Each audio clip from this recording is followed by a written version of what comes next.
ko.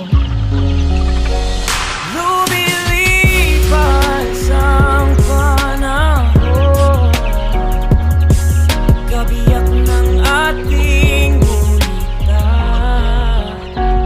Ang mga puno't halaman, bakit kailangan lumisan? Panapanahon ang pagkakataon, may babalik pa ang kahapon.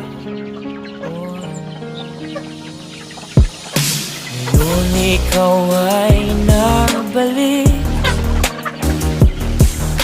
katulad uri ng iyong pananabik, na makita ang dahil